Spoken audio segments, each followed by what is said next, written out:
کچھ ورد ہیں جو ہمیں ہر وقت کرتے رہنے چاہیے، جیسے کہ الحمدللہ، استغفر اللہ.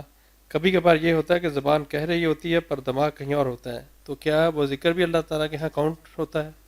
دیکھیے، اللہ کو آپ یاد کرتے ہیں، سبحان اللہ کہتے ہیں، الحمدللہ کہتے ہیں، اٹھتے بیٹھتے اللہ کا شکر ادا کرتے ہیں، گاڑی میں بیٹھتے ہیں، کوئی دعا کرتے ہیں، مختلف دعائیں ہیں وہ آپ کی زبان پر رہتی ہیں.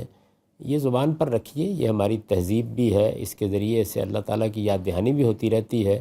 باقی رہ گیا دماغ، وہ کبھی حاضر ہوتا ہے کبھی غیر حاضر ہوتا ہے. تو جب حاضر ہوتا ہے تو پورا کا پورا اجر ملتا ہے، آپ کے اندر اس کے اثرات بھی غیر معمولی ہوتے ہیں. جب حاضر نہیں ہوتا تو کم سے کم ایک فائدہ تو ہوتا ہے کہ لغویات کو بولنے یا سوچنے سے آدمی بچا رہتا ہے. تو اس لیے اللہ کا ذکر، اللہ کو یاد کرتے رہنا چاہیے. اور اللہ کا سب سے بڑا ذکر کیا ہے؟ وہ قرآن مجید. یہ قرآن ہے جس کے بارے میں اللہ تعالیٰ نے کہا ہے کہ الا بذکر اللہ تطمئن القلوب.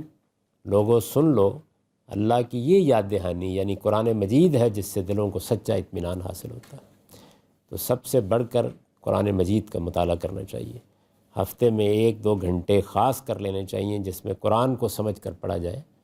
آپ کی بہت سی چیزیں ویسے ہی بالکل صاف ہو جائیں.